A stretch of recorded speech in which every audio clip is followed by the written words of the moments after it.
നമ്മുടെ next class ആണ്. അപ്പോൾ നമ്മളിവിടെ സംസാരിക്കുന്നത് പേഴ്സണൽ പ്രൊണൗൺസിനെ കുറിച്ചാണ്. ഇതിന്റെ ഫസ്റ്റ് ക്ലാസ്സസ്, അതായത് ഫസ്റ്റ് ഡിവിഷൻ ആണ് personal pronounce. Okay, personal pronoun പറയുമ്പോൾ തന്നെ പറയാം, ഇതിന്റെ കൂടെ വേറെ തരം കൂടെ കൊടുത്തു വരുന്നത് ഇംപേഴ്സണൽ പ്രൊണൗൺ എന്ന് വെച്ചാൽ പേഴ്സൺസിന് വേണ്ടി ഉപയോഗിക്കുന്ന പ്രൊണൗൺ ആണ് പേഴ്സണൽ പ്രൊണൗൺ. ഇനി പേഴ്സൺസിന് ഒന്നുമല്ല ഉപയോഗിക്കുന്നത്, അത് ഇംപേഴ്സണൽ പ്രൊണൗൺ ആണ്. അത് ഞാൻ അങ്ങോട്ടും പറയാം, കാരണം അതിന്റെ കൂടെ നമ്മൾ പറഞ്ഞു പോകുന്നതാണ്. ഓക്കെ, അപ്പോൾ പേഴ്സണൽ പ്രൊണൗൺ എന്ന് പറഞ്ഞല്ലോ, പേഴ്സണൽ പ്രൊണൗൺ എന്താ, ഒരു പ്രത്യേക വ്യക്തിയെയോ വസ്തുവിനെയോ സൂചിപ്പിക്കാൻ വേണ്ടി ഉപയോഗിക്കുന്ന പ്രൊണൗൺ. പേഴ്സൺ പലതരത്തിലുള്ള പേഴ്സൺസ് ഉണ്ട്. ഫസ്റ്റ് പേഴ്സൺ വേണ്ടി ഉപയോഗിക്കുന്ന പ്രൊണൗൺസ് ഉണ്ട്, സെക്കൻഡ് പേഴ്സൺ വേണ്ടി ഉണ്ട്, തേർഡ് പേഴ്സൺ വേണ്ടി ഉണ്ട്. ഇത് ഞാൻ ടേബിൾ പറഞ്ഞപ്പോൾ വ്യക്തമായിട്ട് പറഞ്ഞതാണ്. ഞാൻ പറഞ്ഞ ടേബിൾ നോക്കിയാൽ നമുക്ക് പേഴ്സണൽ പ്രൊണൗണിനെയും അതിനകത്ത് തന്നെ പൊസസീവ് പ്രൊണൗണിനെയും റിഫ്ലക്സീവ് പ്രൊണൗണിനെയും കുറിച്ചുള്ള ബേസിക് ആയിട്ടുള്ളത് എന്താണെന്ന് കിട്ടും. അപ്പോൾ ഇപ്പോൾ ഞാൻ ഫസ്റ്റ് ക്ലാസ് എടുത്തുകൊണ്ട് പറയുകയാണ്, first division that is personal pronoun. പലതരത്തിലുള്ള പേഴ്സൺ ഉണ്ട്, ഫസ്റ്റ് പേഴ്സൺ ഉണ്ട്, സെക്കൻഡ് പേഴ്സൺ ഉണ്ട്, തേർഡ് പേഴ്സൺ ഉണ്ട്. ഇവർക്ക് ഓരോരുത്തർക്കും അതിൻ്റെതായ രീതിയിലുള്ള പേഴ്സണൽ പ്രൊണൗൺസും ഉണ്ട്. ഓക്കെ, ഇനി സ്പീക്ക് ചെയ്യുന്ന ആളെയാണ് നമ്മൾ ഫസ്റ്റ് പേഴ്സൺ എന്ന് പറയുന്നത്. അത് കേട്ടുകൊണ്ടിരിക്കുന്ന ആൾ, പറയുന്ന കാര്യം കേൾക്കുന്ന ആളെയാണ് നമ്മൾ സെക്കൻഡ് പേഴ്സൺ എന്ന് പറയുന്നത്. മൂന്നാമത്തെ പേഴ്സൺ ഇത് പേഴ്സണോ തിങ്ങിനെയോ ബീങ് സ്പോക്കൺ അബൌട്ട്, ആരെക്കുറിച്ചാണോ ഇതിനെക്കുറിച്ചാണോ നമ്മൾ പറയുന്നത്, അതിനെയാണ് നമ്മൾ തേർഡ് പേഴ്സൺ എന്ന് പറയുന്നത്. ഇറ്റിനെ നമ്മൾ പേഴ്സൺ ആയിട്ട് പറയാറുണ്ട്. അപ്പം ഇറ്റ് ക്രൈഡ് ലൗഡ്ലി, അപ്പം അങ്ങനെ പറയാറില്ല, ഇറ്റ് ക്രൈഡ് ലൗഡ്ലി. ഓക്കെ, അപ്പം ഇറ്റ് ക്രൈഡ് ലൗഡ്ലി എന്ന് പറയുന്നത് നമ്മൾ പറയാറുണ്ട്. പക്ഷേ അതിനൊക്കെ തന്നെ ഇറ്റ് ഈസ് റെയിനിങ് എന്ന് നമ്മൾ പറയാറില്ലേ, it is raining. So it person, ഒരു പേഴ്സൺസിന് വേണ്ടി വരാം, ഒരു പേഴ്സൺ അല്ലാതെ വരാം. അപ്പൊ നമ്മൾ ഇവിടെ ഒന്ന് പറഞ്ഞു പോകുന്നത് ഇംപേഴ്സണൽ പ്രൊണൗൺ എന്താണെന്നാണ്. ഇവിടെ നമുക്ക് ഇറ്റ് ക്രൈഡ് ലൗഡ്ലി. അപ്പൊ ക്രൈ എന്ന് പറയുന്ന വെർബ് ചെയ്തതാരാ, ഇറ്റ് അല്ലേ. സോ ഇറ്റ് ഇവിടെ എന്താണ്, ഇറ്റ് സബ്ജക്റ്റ് ആണ്. സോ ഇവിടെ സബ്ജക്റ്റ് ആണ് ഇറ്റ് ആക്ട് ചെയ്യുന്നത്. അത് ഇവിടെ നോക്ക്, റെയിൻ ചെയ്യുവാണ്. പക്ഷേ ആ റെയിനിങ് അഥവാ ഈസ് അല്ലെങ്കിൽ ആ ഒരു പ്രവൃത്തി, നമ്മുടെ വെർബ് ഈസ് റെയിനിങ്. സോ പ്രവൃത്തി അല്ലെങ്കിൽ ചെയ്യുന്ന ആളാണോ ഇറ്റ്? അല്ല. ഒബ്ജക്റ്റ് ആണോ? അല്ല. അപ്പൊ സബ്ജക്റ്റോ ഒബ്ജക്റ്റോ ഒന്നും അല്ലാതെ നിൽക്കുകയാണ് ഇവിടെ. അപ്പൊ ഇതിനർത്ഥം ഇതൊരു ഇംപേഴ്സണൽ പ്രൊനൗൺ ആണ്. ഇവിടെ here it is acting like an impersonal pronoun. അപ്പൊ എങ്ങനെ മനസ്സിലാക്കാം ഒരു സെന്റൻസിൽ ഒരു പ്രൊനൗൺ പേഴ്സണൽ ആണോ ഇംപേഴ്സണൽ ആണോ എന്ന്? പേഴ്സണൽ ആണെങ്കിൽ സബ്ജക്റ്റ് ആട്ടോ ഒബ്ജക്റ്റ് ആട്ടോ ആയിരിക്കും നിൽക്കുന്നത്. ഇംപേഴ്സണൽ ആണെങ്കിൽ നമ്മുടെ സെന്റൻസ് നോക്കുമ്പോൾ സബ്ജക്റ്റും അല്ല ഒബ്ജക്റ്റും അല്ല. That is N impersonal pronoun. അപ്പൊ ഇംപേഴ്സണൽ പ്രൊനൗണിന്റെ എക്സാമ്പിൾ ആണ് it is Ram. It is Ram who helped Har. ഇവിടെ ആരാ സബ്ജക്റ്റ്? റാം അല്ലേ.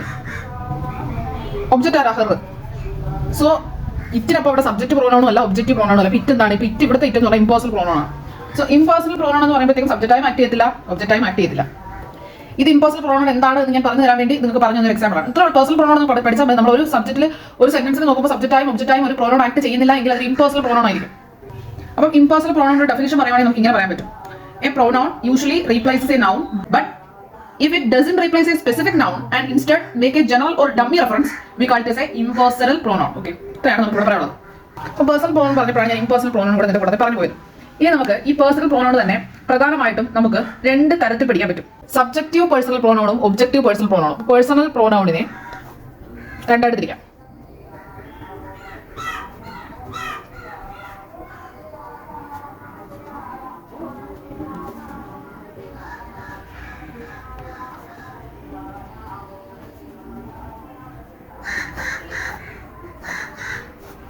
സബ്ജക്റ്റീവ് പേഴ്സണൽ പ്രൊനൗണും ഒബ്ജക്റ്റീവ് പേഴ്സണൽ പ്രൊനൗണും. ഓക്കെ, സബ്ജക്റ്റ് ആയിട്ട് ആക്ട് ചെയ്യുന്ന പ്രൊനൗൺസിനാണ് നമ്മൾ സബ്ജക്റ്റീവ് പ്രൊനൗൺ എന്ന് പറയുന്നത്. അല്ലെങ്കിൽ ഒബ്ജക്റ്റ് ആയിട്ട് ആക്ട് ചെയ്യുന്ന പ്രൊനൗൺസിനെ ഒബ്ജക്റ്റീവ് പ്രൊനൗൺ. ഓക്കെ, ചില പ്രൊനൗൺസ് ആക്ഷൻ ചെയ്യുന്ന ആളെ മാറ്റിക്കൊണ്ട് അവിടെ വരും. സോ അവരെല്ലാം സബ്ജക്റ്റീവ് ആണ്. ഒബ്ജക്റ്റിന്റെ സ്പേസ് മാറ്റിക്കൊണ്ട് അവിടെ വരുന്ന പ്രൊനൗൺസ് എല്ലാം ഒബ്ജക്റ്റീവ് പ്രൊനൗൺസും ആണ്.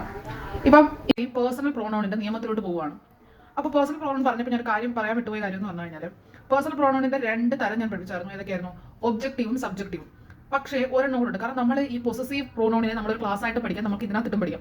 എൻ്റെ ഒരു അഭിപ്രായത്തിൽ നമ്മൾ ഈ ഇതിനകത്ത്, അതായത് നമ്മുടെ പേഴ്സണൽ പ്രൊനൗണിനകത്തിട്ട് നമ്മൾ പൊസസീവ് പ്രൊനൗണിനെ പഠിക്കുന്നതായിരിക്കും എളുപ്പം. നമുക്ക് പേഴ്സണൽ പ്രൊനൗൺസിന് 3 തരങ്ങളുണ്ടെന്ന് പറയാം. Objective case, subjective case, then possessive case, അതായത് പൊസസീവ് പ്രൊനൗൺ. 3 തരമുണ്ട്. അപ്പോൾ നമ്മുടെ ഫസ്റ്റ് റൂൾ ഇതാ വരുന്നു. ഇതാണ് പറയുന്നത്, രണ്ടോ അതിലധികമോ പ്രൊനൗൺസ് ആൻഡ്, ഓർ, അസ് തുടങ്ങിയ വെച്ച് കണക്ട് ചെയ്തിരിക്കുകയാണെങ്കിൽ അവർ ഒരേ കേസിലുള്ളവരായിരിക്കണം. എന്ന് വെച്ചാൽ ഒരാൾ സബ്ജക്റ്റീവ് കേസ് ഫോളോ ചെയ്യുന്നെങ്കിൽ മറ്റേ സബ്ജക്റ്റീവ് കേസ് ആയിരിക്കണം. ഒരാൾ ഒബ്ജക്റ്റീവ് കേസ് ആണെങ്കിൽ മറ്റേ ഒബ്ജക്റ്റീവ് കേസ് ആയിരിക്കണം. ഒരാൾ പൊസസീവ് പ്രൊനൗൺ ആയിട്ട് ആക്ട് ചെയ്യുന്നത് മറ്റേ പൊസസീവ് ടൈപ്പ് ആയിരിക്കണം. അപ്പം അത് വെച്ചിട്ട് ഞാൻ കുറച്ച് എക്സാമ്പിൾസ് പറയാം. എക്സാമ്പിൾ നോക്കൂ. First question, he and she and I went to the school ആണോ, she and me went to the school ആണോ? നോക്കൂ, അപ്പോൾ നമുക്ക് ഇവിടെയാണ് നമ്മുടെ റൂൾ വരുന്നത്. ആൻഡ് വെച്ച് കണക്ട് ചെയ്തിരിക്കുന്നു ഷീ. ഷീ എന്താണ്? ആ ഷീ എന്ന് പറയുന്നത് സബ്ജക്റ്റ് ആയിട്ട് ആക്ട് ചെയ്യുന്നുണ്ട്. സബ്ജക്റ്റീവ് കേസ് ഇവിടെ ഉപയോഗിക്കാൻ പറ്റും. എന്താണ് ഷീ? നോക്കൂ, ഷീ എന്ന് പറയുന്നത് ഒരു നോമിനേറ്റീവ് കേസ്, അതായത് സബ്ജക്റ്റീവ് കേസിന് മറ്റൊരു പേരാണ് നോമിനേറ്റീവ് കേസ്. സോ അതൊരു സബ്ജക്റ്റീവ് കേസാണ്. അപ്പോൾ അടുത്ത ആളും ഓട്ടോമാറ്റിക്കലി സബ്ജക്റ്റീവ് കേസ് ആയിരിക്കണം. ഐ ഒരു സബ്ജക്റ്റീവ് കേസാണ്, മീ ഒരു ഒബ്ജക്റ്റീവ് കേസാണ്. സോ അതുകൊണ്ട് തന്നെ ഐയെ നമുക്ക് ഉപയോഗിക്കാൻ പറ്റും, ഐ. മീ ഉപയോഗിക്കാൻ പറ്റില്ല. ഈ നോക്കൂ, he teacher give the reward to him and me. Him and object ആയതുകൊണ്ട് ഇവിടെ ഒബ്ജക്റ്റീവ് കേസാണ് വേണ്ടത്. ഹിം എന്ന് പറയുന്ന ഒരു ഒബ്ജക്റ്റീവ് കേസാണ്. ഓൾസോ മീയും ഒബ്ജക്റ്റീവ് കേസാണ്. സോ അതുകൊണ്ട് അത് കറക്റ്റ് ആണ്. That book is hers and ദെയേഴ്സ്.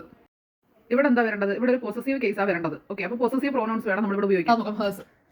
So hers എന്ന് പറയുമ്പോൾ അതൊരു പൊസസീവ്. അപ്പോൾ ദെയേഴ്സും എന്താണ്? അതും ഒരു possessive. So this is also correct. ഇവിടെ തന്നെ നോക്കൂ, സബ്ജക്റ്റ് ആണെങ്കിൽ സബ്ജക്റ്റീവ് കേസാണ് മെയിൻലി വരുന്ന കേസ്. അതിൽ ഒരാൾ സബ്ജക്റ്റീവ് കേസ് ആണെങ്കിൽ വാല്യൂ വെച്ച് കണക്ട് ചെയ്തിരിക്കുകയാണെങ്കിൽ മറ്റേ സബ്ജക്റ്റീവ് കേസ്. ഇവിടെ രണ്ടുപേരും ഒബ്ജക്റ്റ് ആയിട്ടാണ് ആക്ട് ചെയ്യുന്നത്, അതുകൊണ്ട് ഒബ്ജക്റ്റീവ് കേസ് ഫോളോ ചെയ്യണം. പക്ഷേ ഒരാൾ മാത്രമല്ല രണ്ടുപേരും വാല്യൂ വെച്ച് കണക്ട് ചെയ്തിരിക്കുന്നത് രണ്ടുപേരും ഒബ്ജക്റ്റീവ് കേസ് ഫോളോ ചെയ്യണം. ഇനി ഇവിടെ നോക്കുമ്പോൾ പൊസസീവ്നെസ് കാണിക്കുന്നത്. അപ്പോൾ ഒരാൾ പൊസസീവ്നെസ് പറയുമ്പോൾ മറ്റേ ആളെ പൊസസീവ്നെസിന്റെ പ്രോനൗൺ തന്നെ ഉപയോഗിക്കണം. അതാണ് ഫസ്റ്റ് നിയമം എന്ന് പറയുന്നത്. സെക്കൻഡിലോട്ട് നമ്മൾ കിടക്കാണ്. സെക്കൻഡ് എന്ന് പറയുന്നത് വളരെ സിമ്പിൾ ആണ്. പ്രപ്പോസിഷൻസ് ഹാവ് ഒബ്ജക്ട് ആണ് എഴുതുന്നത്. ഓൾ പ്രപ്പോസിഷൻ ഹാവ് ഒബ്ജക്ട് എന്ന് വെച്ചാൽ പ്രപ്പോസിഷന്റെ കൂടെ ഉള്ള നമ്മൾ വിളിക്കുന്ന പ്രപ്പോസിഷന്റെ ഒബ്ജക്ട് എന്നാണ്. And those object must follow the objective case regardless of whether the sentence also has a direct or indirect object of the verb. Okay, അതായത് വെർബിന്റെ ഡയറക്റ്റ് ഒബ്ജക്റ്റോ ഇൻഡയറക്റ്റ് ഒബ്ജക്റ്റോ ഉണ്ടെങ്കിൽ പോലും പ്രപ്പോസിഷന് ശേഷം നമ്മൾ ഒബ്ജക്റ്റീവ് കേസ് ഉപയോഗിക്കാവുള്ളൂ.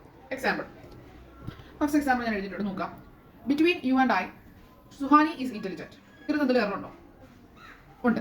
എന്താണ്? ബിറ്റ്വീൻ എന്ന പ്രപ്പോസിന് ശേഷം എന്തേ വരാവുള്ളൂ? ഒബ്ജക്റ്റീവ് കേസേ വരാവുള്ളൂ. അതിൽ യു നമുക്ക് ഒബ്ജക്റ്റീവ് കേസാണ്, പക്ഷെ ഐ ഒബ്ജക്റ്റീവ് കേസാണോ? അല്ല, ഐ സബ്ജക്റ്റീവ് കേസാണ്. സോ ഐ സബ്ജക്റ്റീവ് കേസിന്റെ ഐ സബ്ജക്റ്റീവ് കേസാണ്, മാറി എന്താവുക? മീ വരിക. മീ ആണ് ഇവിടെ ഉത്തരം. ഇനി അടുത്ത നമുക്ക് രണ്ട് എക്സാമ്പിൾ നോക്കാം. The books are for you and I. For എന്ന പ്രപ്പോസിഷൻ ഉണ്ട്. പ്രപ്പോസിന് ശേഷം ഒബ്ജക്റ്റീവ് കേസേ ഫോളോ ആവുള്ളൂ. യു ഒരു ഒബ്ജക്റ്റീവ് കേസാണ്. ഞാൻ ഇപ്പുറത്ത് പറഞ്ഞ ഐ സബ്ജക്റ്റീവ് കേസാണ്, ഒബ്ജക്റ്റീവ് കേസ് അല്ലാത്തതുകൊണ്ട് വെട്ടി മീ ആക്കുക. ഇനി she is teaching Rohit and she എന്നതാണ്. അതായത് ഇവർ രണ്ട് ഒബ്ജക്റ്റ് ആണ്. ഇതുമായിട്ട് ബന്ധപ്പെട്ട് വരുന്ന എല്ലാം പറയാം. ഒബ്ജക്റ്റ് ആണ്. ഒബ്ജക്റ്റ് ആയതുകൊണ്ട് തന്നെ ഒബ്ജക്റ്റീവ് കേസേ ഫോളോ ആവുള്ളൂ. സോ രോഹിത് ഒരു നൗണാ. ഇവിടെ നമ്മൾ പ്രോണോണിന്റെ കേസാണ് പറയുന്നത്. സോ അതുകൊണ്ട് തന്നെ നൗണിനൊരു കാര്യമില്ല. ഷീ മാറി എന്താവുക? ഹെർ ആവുക.